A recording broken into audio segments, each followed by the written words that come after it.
ये बहुत ही important session है, ठीक है। चलो हम लोग देखते हैं, स्टार्ट करते हैं। Physical independence. फिजिकल इंडिपेंडेंस क्या होता है? राजकोषीय स्वतंत्रता, ठीक है। फिजिकल जो टर्म है ना, ये अधिकतर जो होता है गवर्नमेंट ऑफ इंडिया या फिर कोई भी गवर्नमेंट है वो अपना फिजिकल पॉलिसी बनाती है। जैसे आरबीआई जो है मॉनेटरी पॉलिसी बनाती है। तो ये इंडिपेंडेंस होना चाहिए कि अपना फिजिकल जो है साल का जो है मेरा कितना इनकम आया, कितना रेवेन्यू आया, कैसे कैसे उसको हम यूज़ करेंगे, इस बेसिस पे हमको ये जरूरी हो जाता है फिजिकल इंडिपेंडेंस, ठीक है। Ability of government to manage own finances, अपना पैसा अपना खर्चा जो है मैनेज कर सके, ये एबिलिटी होना चाहिए। और ये कब होगा सरकार के पास? सरकार के पास जब इनकम आएगा, रेवेन्यू आएगा, तभी जाके वो फिजिकल इंडिपेंडेंस होगा। इसीलिए हम लोग जॉब के लिए सर्च क्यों करते हैं? इसलिए क्योंकि हमको फिनेंशियल इंडिपेंडेंस चाहिए, हमको आर्थिक रूप से आज़ादी चाहिए, आर्थिक रूप से स्वतंत्रता चाहिए, ठीक है। GST has eroded state physical independence, ठीक है। अब ये कंसेप्ट जो है GST has eroded state physical independence, इसमें यूज़ कर लिया गया। क्यों? क्योंकि देखो हमारा कॉन्स्टिट्यूशन जो है क्या करता है, कॉन्स्टिट्यूशन जो है फिनेंशियल फेडरलिज्म का भी बात करता है, ठीक है। हमारा जो है टैक्स लेने का, रेवेन्यू जनरेट करने का, ये सर्टेन पावर दिया गया है स्टेट को। लेकिन जीएसटी के अंदर में क्या हुआ कि बहुत सारा टैक्स को जो है सबज्यूम्ड कर लिया गया है। तो उसके जगह उसके बेसिस पे जो है स्टेट का फिजिकल इंडिपेंडेंस जो है थोड़ा सा घट गया। इसलिए इरोडेड का मतलब क्या होता है? क्षय हो जाना, कम हो जाना, ठीक है। Structural rethink. स्ट्रक्चरल का मतलब क्या होता है? संरचनात्मक पूर्ण विचार, ठीक है। रीथिंक का मतलब क्या होता है? पूर्ण विचार, ठीक है। Need for systematic reform, systematic reform का हमको जरूरत होना चाहिए, ठीक है। एक्चुअली ये जीएसटी रिलेटेड आर्टिकल से क्वेश्चंस लिया गया, इसीलिए इस पे ज़्यादा क्वेश्चंस बना हुआ है, ठीक है। Experts demands structural rethink of GST. और ऑलरेडी जो है जैसे जीएसटी का जो है जब ये इम्प्लीमेंट हुआ था 2017 में, तो उस समय जो है 4 स्लैब रखा गया था, 0%, 5%, 18%, 28%। तो बहुत लोगों का, एक्सपर्ट का मानना था कि इसको केवल 2 स्लैब रहना चाहिए, 0% और 18%, या फिर 5% और 18%। और रिसेंटली जो है गवर्नमेंट ऑफ इंडिया जो है उसको फिर से इम्प्लीमेंट की है। अभी जो है स्लैब को जो है दो स्लैब कर दिए है, ठीक है। Compensation period. कंपेंसेशन पीरियड का मतलब क्या होता है? कंपेंसेशन वर्ड का मतलब क्या होता है? मुआवजा या अवधि, ठीक है। और कंपेंसेशन पीरियड, अब पीरियड का मतलब टाइम पीरियड, जिस समय में होता है, अवधि जिसको बोलते हैं, ठीक है। और ये बंगाली मीनिंग है। बंगाली हम अभी नहीं पढ़ेंगे क्योंकि ये थोड़ा सा लेंदी चला जाएगा। अगर आप लोगों को समझ में नहीं आता है तो ये क्या करना कि आप इसका देख लेना। बेसिकली जनरली क्या होता है कि best way to learn English vocabulary is to from English itself, मतलब कि आपको सिनोनिम्स एंटोनिम्स होना चाहिए। लेकिन प्रॉब्लम क्या होता है कि हम लोग का बेस इतना कमज़ोर हो जाता है ना कि हम लोगों को छोटी छोटी चीज़ें समझ में नहीं आती है। खासकर अगर बोला जाता है कि पेपर पढ़ने के लिए, तो पेपर पढ़ने से हम लोग डरते हैं क्योंकि एक वर्ड नहीं होता, 50 वर्ड होता है, एक लाइन में 10 वर्ड होते हैं जो कि मीनिंग समझ ही में नहीं आता है।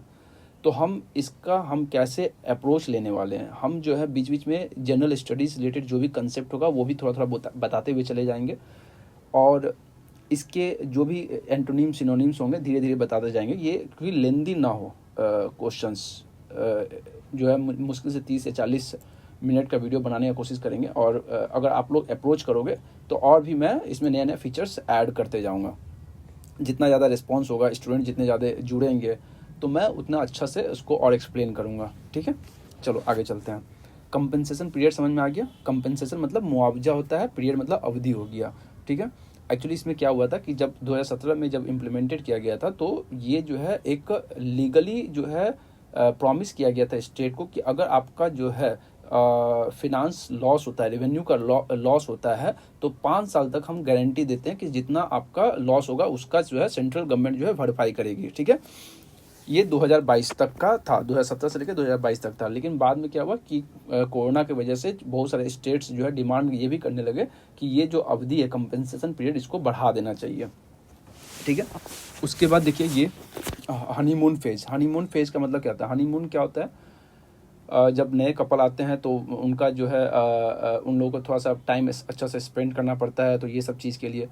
तो प्रॉब्लम क्या होता है उसमें जो है सब कुछ स्टार्टिंग में सब जो है सब कुछ अच्छा लगता है, ठीक है। जब हनीमून फेज ख़त्म हो जाता है उसके बाद जो है प्रॉब्लम स्टार्ट हो जाता है। उसके बाद एक दूसरे का जो है प्रॉब्लम्स को हाईलाइटेड होने लगता है, ठीक है। उसके बाद झगड़ा स्टार्ट हो जाता है। तो यही चीज़ जो है जीएसटी के बारे में भी बोला जाता है, ठीक है। हनीमून फेज मतलब शुरुआती सुखद दौर, जो शुरुआती सुखद दौर होता है उसके बारे में, ठीक है। इनिशियल पीरियड ऑफ सक्सेस और ease, the first 5 years of GST were honeymoon phase for states. क्यों? क्योंकि उसको गारंटी था कि इतना पैसा तो मिलना ही मिलना है, ठीक है। स्टेबलाइज का मतलब होना स्थिर होना, become study and predictable. Study का मतलब स्थिर होना, ठीक है। जब स्टडी बोलते हैं, स्टडी जो है क्या होता है, स्टडी कहाँ पे आप देखोगे, स्टडी मोशन साइंस में पढ़े होगे, 11-12 में पढ़े होगे, 9-10 में पढ़े होगे स्टडी मोशन, ठीक है। तो ये स्टडी मोशन, ठीक है, तो स्थिर होना। प्रेडिक्टेबल जिसका हम लोग भविष्यवाणी कर सकते हैं कि हाँ इतना इस महीना में इतना इनकम होने वाला है, अगला महीना में इतना जीएसटी का कलेक्शन होने वाला है।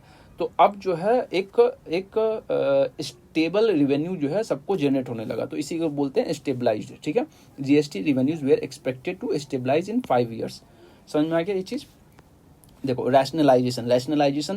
रैशनलाइजेशन वर्ड जो है ना, रैशनल वर्ड भी एक होता है, ठीक है, रैशनल, ठीक है। तो इस तरह का चीज़ सब जो है ना, रैशनलाइजेशन, ये सब जो है क्या होता है, तर्क संगत, ठीक है। तर्क संगत मतलब आप तर्क के ही लॉजिकली आप बात करते हो, इसको बोलते हैं रैशनलाइजेशन। सिस्टमैटिक एडजस्टमेंट और रीस्ट्रक्चरिंग, जो मान लेते हैं जीएसटी में जो भी ग्लिचेज हैं, टेक्निकल ग्लिचेज हैं या फिर इम्प्लीमेंटेशन ग्लिचेज हैं, जो भी ग्लिचेज हैं, जो भी समस्या हैं, उसको जो है हम सिस्टमैटिकली तरीका से उसको ठीक कर सकें। GST rate rationalisation has caused losses. अब बोला कि जो रेट का रैशनलाइजेशन कर रहे हैं हम लोग तर्क संगत, जो कि पहले जो है कितना था कि 4 स्लैब में कर रहे थे, अभी जो है कितना हो रहा है कि हम उसको 2 स्लैब में कर रहे हैं। देखो जीएसटी बेसिकली क्या है, इनडायरेक्ट टैक्सेस है। तो कम से कम जो जीएसटी का जो रिवेन्यू हो रहा है ना, जो हम लोग का जो मिडिल क्लास है या फिर लोअर मिडिल क्लास है, जो गरीब लोग हैं, जो भी कंज्यूम करते हैं प्रोडक्ट को, उसका जो है कंजम्पशन करने पे उसका जो है टैक्स ज़्यादा लगता है, ठीक है। तो अप्रॉक्स 63% कंट्रीब्यूशन जो होता है हम लोगों के थ्रू से आता है, और जो रिच पीपल होता है वो केवल 3%, क्योंकि उस लोगों को जो है वो लोग कॉलगेट वॉलगेट तो खरीदते नहीं, वो भी खरीदना पड़ता होगा, तो बड़ा बड़ा कंज्यूम करना होगा तो ब्रांडेड प्रोडक्ट खरीदते होंगे, आउट ऑफ इंडिया का सामान खरीदते होंगे, ठीक है। ये प्रॉब्लम है, ठीक है। एक्सपेंडिचर बर्डन, अब देखो बर्डन का मतलब क्या होता है, बोझ, ठीक है। एक्सपेंडिचर का मतलब होता है खर्च, या फिर हिंदी में इसको बोलते हैं व्यय, खर्च हिंदी में भी बोलते हैं, ठीक है, खर्च। एक्सपेंडिचर, कितना एक्सपेंडिचर हुआ, और इसको बोलते हैं कॉस्ट रेस्पॉन्सिबिलिटी। जस्ट इसको एक्सप्लेन करना था इसलिए कर दिया, कॉस्ट रेस्पॉन्सिबिलिटी। एक्सपेंडिचर बर्डन के मतलब मेरा खर्च का बोझ कितना है, तो उसी को कॉस्ट रेस्पॉन्सिबिलिटी कितना है, ठीक है। States bear nearly 2/3 of total expenditure, ठीक है। एट द मर्सी ऑफ, ये एक फ्रेज है, इडियम्स है, ठीक है। मर्सी मतलब किसके, दयालु, कृपालु, ठीक है। फुल्ली डिपेंडेंट ऑन, किसी पर डिपेंडेंट होना, ठीक है, दया पर निर्भर करना। States are at the mercy of the centre for funds. Consensus का मतलब क्या होता है, सहमति करना, ठीक है। जनरली जो है आप कभी ट्रिप पे जाते हो, ठीक है, और ट्रिप पे जाते हो तो सहमति नहीं बनता है लोगों के बीच में, क्योंकि फ्रेंड्स के बीच में सब कुछ फ्रेंड्स बोलेंगे नहीं मुझको जो है गोवा ट्रिप पे जाना है, कुछ फ्रेंड्स बोलेंगे नहीं हिमालयन ट्रिप पे जाना है। तो वो कंसेंसस जो है बनाना भी बहुत ज़रूरी है, खासकर डेमोक्रेटिक सोसाइटी में। जो डिक्टेटर कंट्री होता है वहाँ पे कंसेंसस बनाने का कोई ज़रूरत नहीं होता है। क्यों नहीं होता है? क्योंकि वहाँ पे जो है 1 मैन रूल होता है, एक आदमी बोल दिया बाकी सब जो है उसको फॉलो करते हैं। जैसे कि चाइना हो गया, रसिया हो गया, ये सब जगह पे कंसेंसस का जरूरत नहीं होता है, ठीक है। कंसेंसस कहाँ पे जरूरत पड़ता है? डेमोक्रेटिक सोसाइटी में। डेमोक्रेटिक सोसाइटी में कंसेंसस का बहुत ही जरूरत है। जनरल एग्रीमेंट, उसको क्या बोलते हैं? General agreement. GST council decision are usually taken by consensus, ठीक है। अब देखो ये जो जीएसटी काउंसिल है ना, इसमें कंसेंसस है, सहमति से होता है, लेकिन एक्चुअली क्या है, इसमें वोटिंग का प्रावधान भी है। अब वोटिंग का प्रावधान होने का मतलब क्या होता है? जीएसटी काउंसिल में वोटिंग का प्रावधान क्या है कि करीब जो है 1/3 वेटेज जो है ना सेंटर के पास है। 1/3 वेटेज जो है सेंटर के पास है, 2/3 वेटेज जो है किसके पास है? स्टेट के पास है, ठीक है। और इसके हिसाब से वोटिंग पैटर्न होता है। डिवोल्यूशन, ये वर्ड जो है डिवोल्यूशन का मतलब होता है विकेंद्रीकरण। अब देखो इतना हिंदी तो आप लोग नहीं समझ पाओगे, लेकिन जो हम लोग हार्डकोर हिंदी मीडियम से हैं उन लोगों के लिए ये वर्ड जो है उनको पता है इसका मतलब क्या होता है, विकेंद्रीकरण का, ठीक है। डिवोल्यूशन का मतलब क्या होता है? ट्रांसफर ऑफ रिसोर्सेज और पावर्स। डिवोल्यूशन ये जो है कहाँ से होता है? डिवोल्यूशन जो है स्पेशली जो है आप पॉलिटिकल साइंस या फिर पॉलिटी में ज़्यादा पढ़ते हो कि सेंटर जो है, जो फेडरल सिस्टम होता है वहाँ पे क्या करता है कि सेंटर जो है पावर या फिर फिनांसेस को डिवोल्यूशन करता है फ्रॉम सेंटर से स्टेट के पास। जैसे कि स्टेट के पास क्या होता है, स्टेट जो है कुछ पावर जो है डिवोल्यूशन करता है किसके तरह, लोकल गवर्नमेंट के, लोकल अर्बन बॉडीज में या फिर पंचायती राज इंस्टीट्यूशन में, ये सब जगह पे वो लोग ट्रांसफर करता है, ठीक है। तो स्टेट्स का डिमांड क्या है, greater devolution of central taxes, central taxes का ज़्यादा डिवोल्यूशन होना चाहिए और सेंटर को ज़्यादा मिलना चाहिए। अभी जैसे कि जो मेरा 14th फिनांस कमीशन था, 14th फिनांस कमीशन के अंतर्गत में क्या हुआ, मेरा जो 14th फिनांस कमीशन में हमारा जो है स्टेट को कितना एलोकेट किया गया, 42%, ठीक है, इतना एलोकेट किया गया, ठीक है। बाद में जो 15th फिनांस कमीशन है वहाँ पे जो है इस अमाउंट को घटा के 41% कर दिया गया। अभी भी और भी डिमांड चल रहा है कि मान लेते हैं कि सेंटर जो है ज़्यादा डिवोल्यूशन कर देगा, बट प्रॉब्लम क्या है, डिफेंस एक्सपेंडिचर में जो है स्टेट को कंट्रीब्यूट करना पड़ेगा। तो ये सब चीज़, बहुत सारा कम्प्लेक्स चीज़ें चल रही हैं, ये सब अगर जीएस में अगर हम अच्छा से एक्सप्लेन कर पाएंगे इकोनॉमिक्स में, बट हम चाहते हैं क्या कि इंग्लिश के थ्रू से आप कुछ नॉलेज जो है आप जीएस का भी लो, ठीक है। तो इसीलिए हम कुछ चीज़ हम बता देते हैं ताकि आपको जो है, जैसे कि अगर अभी आप फाउंडेशन बेस बना रहे होगा, फर्स्ट ईयर में है, सेकेंड ईयर में है, या फिर आप 11-12 में है, कॉलेज में है, और ये सब वर्ड्स पे अभी से धीरे धीरे फोकस करने लगेंगे, तो आने वाले समय में आपको इंग्लिश से डर खत्म हो जाएगी, प्लस जो है आप एक अप्रोच अच्छा से ले सकोगे जीएस पे, ठीक है। चलो आगे देखते हैं, सेंट्रली स्पॉन्सर्ड स्कीम। अब ये सेंट्रली स्पॉन्सर्ड स्कीम क्या होता है, सेंट्रली स्पॉन्सर्ड स्कीम का मतलब क्या होता है, केंद्रीय प्रायोजित योजनाएं, ठीक है, केंद्र प्रायोजित योजनाएं। देखो एक्चुअली क्या है, मेरा हिंदी भी उतना सही नहीं है, हम भी हिंदी पढ़े हुए में से बहुत साल हो गए, बट जिस समय मैं पढ़ता था हिंदी, वो उस समय मेरा हिंदी बहुत स्ट्रॉन्ग था, लेकिन अभी भी जो है प्रोनाउंसिएशन में कभी कभी हिंदी में दिक्कत हो जाती है, बट ऐसी कोई बात नहीं है। आप जो मीनिंग हम बता देंगे, करंट अफेयर्स का इशूज़ बता देंगे, वो सब चीज़ आप धीरे धीरे याद करोगे तो आपको याद हो जाएगा चीज़ें, ठीक है। देखो स्पॉन्सर्ड वर्ड का मतलब क्या होता है कि आपको कोई जैसे कि हम लोग को स्पोर्ट्समैन खेलता है, ठीक है, तो स्पोर्ट्स खेलता है, क्रिकेट खेलता है, तो उसके लिए कोई ना कोई कंपनी वाला उसको स्पॉन्सर करता है, ठीक है, या फिर तो ये इस तरह का स्पॉन्सर होता है। तो ये कुछ स्कीम जो सेंट्रल गवर्नमेंट चलाती है वो सेंट्रली स्पॉन्सर होता है, मतलब कि सेंटर जो है उसको फिनांस करती है, इम्प्लीमेंटेशन जो है स्टेट के पास रहता है, लेकिन फिनांस पैसा वैसा जो देने का काम करता है वो सेंट्रल गवर्नमेंट देती है, ठीक है। ये यूनियन फंडेड होता है बट पार्टली फिनांस्ड स्कीम्स, ठीक है। ये देखो, ये पार्टली फिनांस्ड बोला है, ठीक है, पार्टली का मतलब कि इसे कुछ अंश तक, ठीक है। और एक होता है सेंट्रली सेक्टर स्कीम, जो सेंट्रली सेक्टर स्कीम होता है उसमें सारा का सारा पैसा जो है सेंटर देती है, ठीक है। सेंट्रली स्पॉन्सर्ड स्कीम में जो है एक कुछ सर्टेन रेशियो होता है, 60:40 का, 90:10 का, ये इस तरह का रेशियो होता है, ठीक है।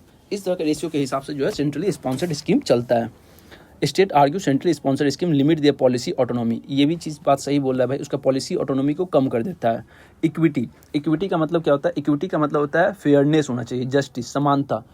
अब देखो ये इक्विटी जो है ना, इक्विटी में इक्विटी का सबसे अच्छा तरीका याद करने का क्या होता है, जैसे देखो मान लेते हैं किसी 3 बंदा जो है नुका छुपी करके जो है क्रिकेट मैच देख रहा था, ठीक है। अब इसमें जो है एक का हाइट जो है बहुत बड़ा है तो वो मैच देख ले रहा है, दूसरा हाइट जो है उसका थोड़ा सा कम है तो वो नहीं देख पा रहा है, उसका हाइट जो है इससे भी कम है तो वो भी नहीं देख पा रहा है। लेकिन जो इक्विटी का हम करते हैं ना, अब हमको जो है क्या करेंगे कि हमको इक्वालिटी का बात करना है, इक्विटी का बात करते हैं। इक्वालिटी क्या करता है, इक्वालिटी और इक्विटी में अंतर क्या, अगर इक्वालिटी करेगा तो हम क्या करेंगे, सबको एक छोटा छोटा टूल दे देंगे, ठीक है, सबको एक छोटा छोटा टूल देंगे, ये टूल का हाइट सेम रहेगा। अब देखो जब हाइट सेम रहेगा तो इसको बंदा को जो टूल मिलेगा तो ये इसका हाइट और बढ़ जाएगा, ये और अच्छा से देख पाएगा, इवन ये बैठ के देख लेगा। लेकिन इस दोनों का क्या है कि अगर वो हाइट पे पहुंच भी नहीं पा सकता है और इसको जो है ज़रूरत नहीं भी था तब भी उसको मिल गया, मतलब इसको ज़रूरत नहीं था लेकिन इसका आराम बढ़ गया, उसको बोलते हैं इक्वालिटी। हम अब बोल तो सकते हैं ना कि हम तीनों को सबको बराबर बराबर हम टूल दिए, लेकिन एक्चुअली इक्विटी एक्सपेक्ट करता है कि आप जो है इसको तो आप क्योंकि इसको तो ऑलरेडी ये इसका पर्पस सब हो जा रहा है तो इसको टूल देने का ज़रूरत नहीं है, इसको जो है थोड़ा सा बड़ा टूल देंगे इसको, और ये छोटे वाले को थोड़ा सा और बड़ा टूल देंगे ताकि ये दोनों जो है बैठ के खड़ा होकर आराम से देख सकेगा मैच। इसी को बोलते हैं इक्विटी, फेयरनेस, जस्टिस, समानता। Physical transfer should ensure both equity and efficiency, equity भी होना चाहिए, एफिशिएंसी भी होना चाहिए। अब देखो इक्विटी एंड एफिशिएंसी का मतलब यहाँ पर क्या है, देखो अब 42% जो है मान लेते हैं, 41% जो है हर स्टेट को मिलता है। अब सिक्किम भी है, ठीक है, नागालैंड भी है, ये छोटे छोटे स्टेट हैं, उसका पॉपुलेशन कम है लेकिन 50 उसको 41% मिल रहा है। ठीक है, यहाँ इक्विटी का बात करना चाहिए हमको। तो हमको जैसे बिहार है, उत्तर प्रदेश है, इस तरह के स्टेट को कम मिलता है। फिर जो है आपका देखो एफिशिएंसी का कैसे नहीं करना है, तमिलनाडु हो गया, ये सब चीज़ कौन है, ये लोग जो है प्रोडक्शन स्टेट है, यहाँ पे प्रोडक्शन होता है। लेकिन जीएसटी जो होता है कंजम्पशन बेस्ड होता है, कि जहाँ पे कंजम्पशन होगा वहाँ पे जो है ज़्यादा जीएसटी जनरेट होगा। तो इस हिसाब से क्या होता है कि ये सब जो है इसका रिवेन्यू जो है तमिलनाडु, कुछ सॉदर्न स्टेट्स जो हैं उनका रिवेन्यू जो है लॉस होने का चांस ज़्यादा रहता है। ठीक है, तो ये इक्विटी नहीं हो पा रहा कहीं ना कहीं, ये चीज़ बात कर रहा है। ठीक है, उसके बाद देखो first generation issues. First generation का मतलब क्या था, पीढ़ी। ठीक है, आप जो है हमारे देश में क्या है कि जॉइंट फैमिली है, तो जॉइंट फैमिली में क्या होता है 3 जनरेशन एक हाउस के अंदर में रह सकता है। 3 जनरेशन मतलब क्या कि बेटा और उसके पापा और उसके भी पापा। ठीक है, मतलब grandfather, son and grandson. ठीक है, ये हो गया, समझ में आ गया। बेसिक डेवलपमेंट नीड्स, जैसे कि जो फर्स्ट जनरेशन इशूज़ हैं, फर्स्ट जनरेशन इशूज़ में क्या क्या चीज़ का जरूरत पड़ता है, स्कूल्स का जरूरत पड़ता है, रोड्स का जरूरत पड़ता है, ये सब चीज़ का होता है। ठीक है, बेगिंग बॉल का मतलब क्या होता है, देखो बेगिंग बॉल जो है एक फ्रेज भी हम समझ सकते हैं, ये मेटाफोर होगा फॉर हेल्पलेस डिपेंडेंस। हेल्पलेस मतलब कि आपको हेल्प ही नहीं मिल रहा है। भीख का कटोरा, क्रिटिक्स से GST has reduce states to coming with a begging bowls, revenue forgone, potential income loss due to tax cut. देखो ये क्या है, रिवेन्यू फॉरगॉन मतलब राजस्व हानि। रिवेन्यू का मतलब होता है राजस्व मतलब कि जो भी आप टैक्स लगाते हैं सरकार, तो क्या होता है उसके ट्रेजरी में जाता है। ठीक है, तो वो चीज़ सब जो है मेरा लॉस हो रहा है। The centre said revenue forgone will be recovered by higher consumption.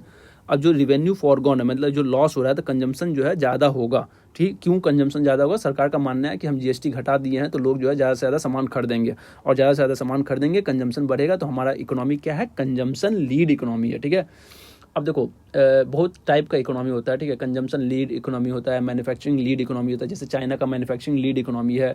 ठीक है, सर्विस लीड इकोनॉमी होता है। ठीक है, जैसे कि जितना भी डेवलप कंट्रीज़ हैं, फ्रांस, जर्मनी, ये सब लोग क्या होता है कि सर्विस लीड डेवलपमेंट, क्योंकि उसमें सर्विस सेक्टर का कंट्रीब्यूशन ज़्यादा होता है। जैसे जैसे आप डेवलप करोगे वैसे वैसे सर्विस सेक्टर, टर्सरी सेक्टर का कंट्रीब्यूशन ज़्यादा होता है।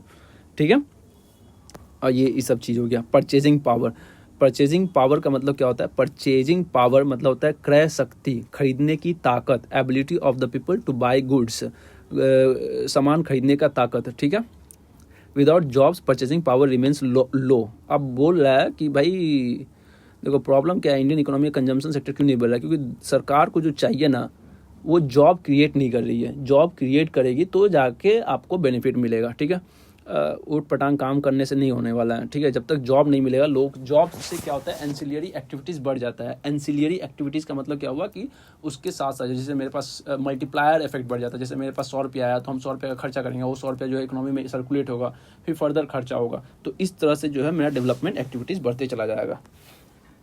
यूफोरिया का मतलब क्या होता है, शॉर्ट लाइव्ड एक्साइटमेंट, उत्साह। ठीक है, revenue boom after rate cuts में ओनली क्रिएट टेम्पररी यूफोरिया का मतलब क्या होता है, जो उत्साह है ना वो बहुत ही छोटे समय के लिए होता है। ठीक है, यूफोरिया वो क्षणिक भर के लिए होता है, फिर गायब हो जाता है। ठीक है, इसको दूसरा नाम ऐसे बोल सकते हैं, इफेमेरल। क्या बोलेंगे, इफेमेरल। ठीक है, चलो अब इतना ही रहने देते हैं, फिर हम दूसरा दिन देखेंगे।